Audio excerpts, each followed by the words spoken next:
Halo Sobat Cakap, dalam podcast kali ini kita akan kedatangan salah satu mahasiswa dari program studi pendidikan bahasa Indonesia yang aktif mengikuti program dari pemerintah, yaitu program MBKM. Ada yang tahu siapa? Yuk ikuti terus podcast Basa Basi. Nah, kali ini kita sudah kedatangan Kak Rati. Halo Kak Rati, gimana kabarnya hari ini? Alhamdulillah sehat. Alhamdulillah. Boleh tahu Kak Rati ini dari angkatan berapa sama kelas apa? Oke, nama aku Rati, aku dari angkatan 2019 kelas A. Kelas A. Iya, jadi Sobat Cakap, Kak Rati ini salah satu mahasiswa program studi pendidikan bahasa Indonesia yang aktif mengikuti program MBKM. Seperti yang kita ketahui ya, program MBKM itu ada MSIB, Kampus Mengajar, IISMA, Pertukaran Mahasiswa Merdeka, KKN Tematik, Proyek Kemanusiaan, Riset atau Penelitian, dan Wirausaha. Kak Ratih ini itu ya yang ikut MSIB ya? Benar, yang ikut MSIB. Jadi MSIB itu kan sebenarnya kepanjangan dari magang studi independen bersertifikat, Iya. gitu kan. Aku ikut itu di semester 7. Jadi itu mepet banget sama sempro. Wah, Mepet banget sama sempro. Tapi ya apa namanya? Dijalanin. Waktu itu prosesnya tuh daring sih. Oh, Daring. Aku ikut di namanya tuh PT Revoyu. Kamu bisa cek di IG. Itu media learning online berbasis data, terus digital marketing sama tech sales. Jadi kita tuh di situ sistemnya online dan daring. berarti di magang MSIB itu bukan hanya di bidang pendidikan aja ya Kak, jadi bisa di bidang yang lain ya? Bener banget. Sebenarnya waktu itu aku nggak cuma daftar di PT itu, tapi karena di PT itu yang duluan keterima, jadinya aku langsung ambil. Iya. Benar. Perusahaannya tuh banyak banget, mulai dari yang kayak tadi tech sales misalnya, Iya. Gojek, Tokped, itu diadakan. Waktu itu aku juga sempet apply di sana, tapi yang keterima duluan nih ini, kalau nggak sudah diambil si PT Revoyu nanti hilang. Jadi yaudah deh, yang keterima dulu aja. Oh gitu. Iya. Gimana Kak? Kan itu ikutnya juga waktu semester 7 kan? Kakak juga waktu skripsi juga. Itu gimana sih ngatur waktunya? Sebenarnya kan karena mepet banget ya, Putri juga wah bisa nggak ini berarti nanti apa namanya, waktu itu mikirnya Putri aku harus ke Jakarta karena kan PT-nya kan di Jakarta. Ini kok Bu online? Oh kalau online masih bisa lah gitu kan. Cuma memang itu harus ekstra sih. Karena waktu itu sambil nyusun sempro kan, sempro. Jadi alhamdulillahnya tapi jadwalnya itu setiap malam. Jadi pagi ke sore aku nyusun, malam aku ikut MSIB gitu. Terus nugas deh sama teman-temanku yang lain online juga. Berarti tetap jalan ya Kak, skripsinya juga. Iya. Alhamdulillah. Terus kalau dari Kak Ratih ya, keuntungannya Kakak ikut magang MSIB ini apa sih Kak? Kalau keuntungan banyak banget ya. Iya. Pertama memang karena ini lintas jurusan, jadi aku dapat POV yang baru dari ilmu baru gitu. Iya. Data science itu kan memang di luar banget, di luar prodi bahasa Indonesia kan. Terus tech sales, digital marketing, dan nggak memungkiri juga prodi kita ini juga bisa kita apply, kita taruh di situ, misal kayak tata bahasa. Dalam digital marketing itu kan perlu tata bahasa yang baik dan benar kan, sehingga balance gitu loh. Aku dapat ilmu baru juga, ilmu yang aku udah punya kepake juga gitu.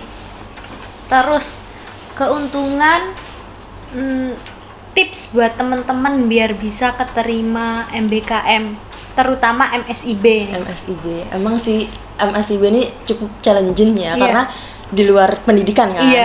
Karena gimana tipsnya itu, waktu itu kita memang harus aktif untuk cek akun MBKM-nya resmi Kemendikbud itu harus kita cek berkala.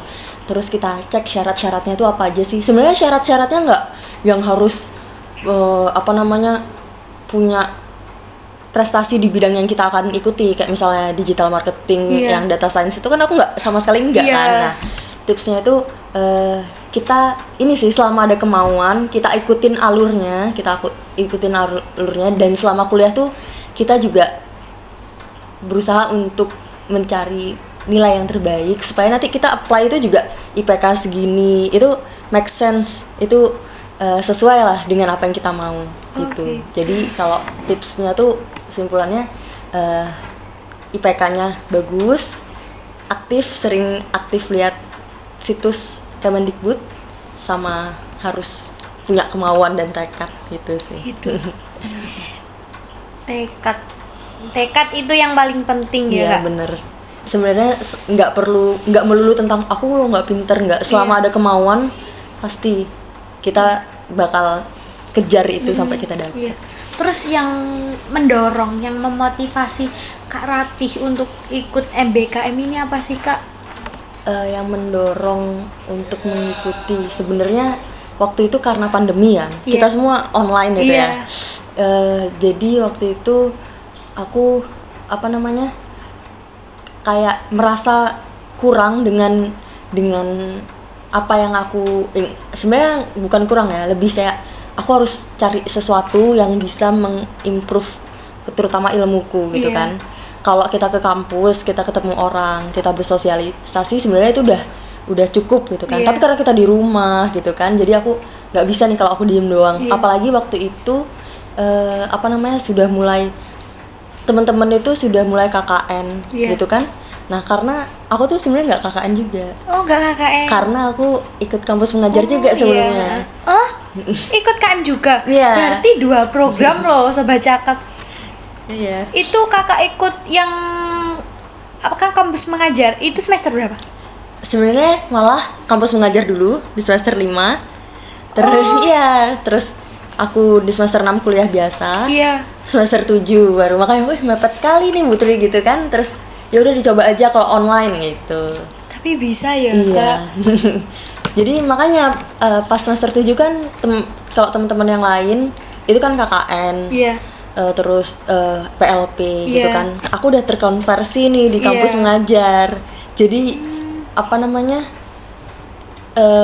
aku kurang sibuk gitu loh waktu itu.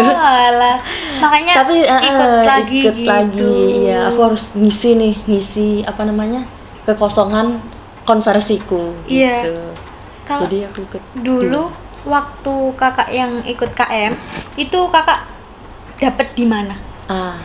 Kalau KM ini kan memang serumpun ya pendidikan, bener-bener kita banget. Waktu itu aku dapet di SD, tapi SD Pancasila di Kecamatan Bubutan, tahu? Oh, belum tahu.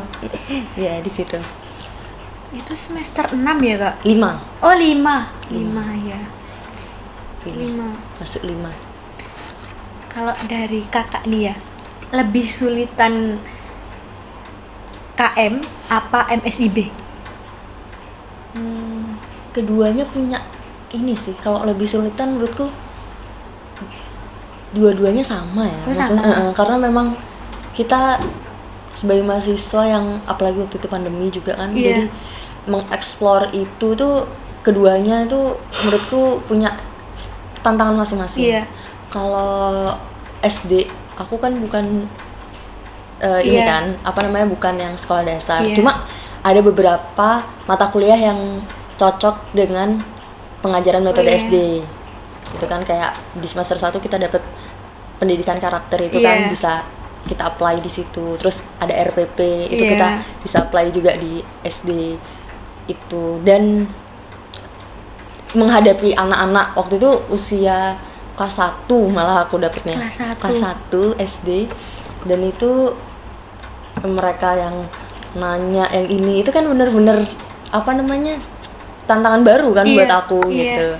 Apalagi waktu itu belum ada micro teaching PLP. Jadi bener-bener kita waktu itu di micro teaching sama kampus mengajarnya. Iya. Dan itu online kan. Kalau online kan memang kadang penerimaannya kita sama di lapangan itu kan Beda. Iya. Benar-benar. Dan waktu itu aku di daerah 3T kan. Iya. Jadi memang anak-anaknya itu mereka unik gitu loh. Oh, unik. Uniknya itu ada beberapa yang kesulitan membaca, kesulitan berhitung. Iya. Itu yang challenging banget buat aku untuk di KM ya. Iya. Untuk di KM. Tapi Itu sih. pasti seneng ya Kak ya, meskipun ada kesulitan itu pasti seneng. Seneng banget karena memang aku juga semangat gitu loh setiap harinya, jadinya kayak Iya. aku harus bisa ngasih sesuatu gitu. Iya. Terutama ilmu itu kan. Iya. Seru. Terus kalau pesan sama kesan Kak Ratih mengenai KM sama MSIB apa? Kalau pesan dan kesan ya, KM dulu ya. Iya, Nia? KM dulu. Kalau KM buat aku atau buat teman-teman untuk Semua, semuanya, iya, buat semua. Kalau dari kesan aku kemarin ikut kampus mengajar itu seru, terus pengalaman baru dan ilmu baru, juga teman baru, karena mau nggak mau di situ kita bertemu dari teman-teman yang lain kan, Iya. univ yang lain dan guru-guru, kepala sekolah dan semua warga sekolah itu yang kita benar-benar di semester 5 ya, jadi kayak wah, orang baru, pengalaman baru, dan setiap orangnya itu punya, kita bisa ngambil ilmunya masing-masing gitu Iya. loh, dari wali kelasnya, Iya. dari anak-anak. Itu sih kesanku. Terus kalau pesan untuk Semua buat semua ya, teman-teman iya. buat teman-teman yang khususnya yang mau ikut KM, aku dukung banget.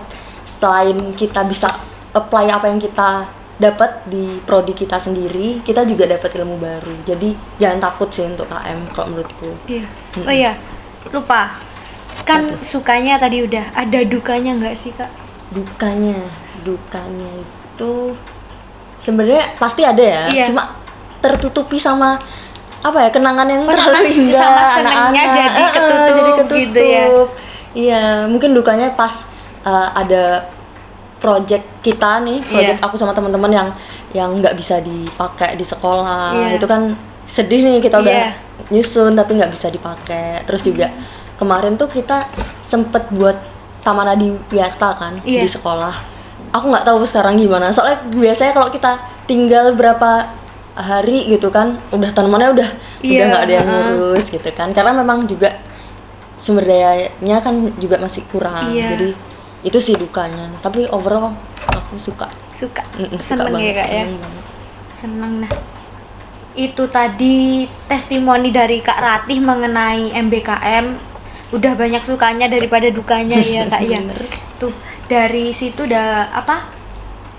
Program studi bahasa Indonesia itu seneng gitu loh. Bisa masuk ke sini itu seneng ya Kak ya. Benar banget. Masih seneng, terus juga meskipun sibuk itu tetap bisa ngatur waktu. Jadi udah jangan ragu buat masuk ke program studi pendidikan bahasa Indonesia Universitas PGRI Adibuana. Itu Kak Ratih, terima kasih atas waktunya. Terima kasih udah sempet datang ke podcast. Sama-sama. Nah, untuk Sobat Cakap mau request dengan siapa podcast selanjutnya bisa ditulis di kolom komentar. Terima kasih dan sampai jumpa. Dadah. I'm an icon, man. I'm a girl about a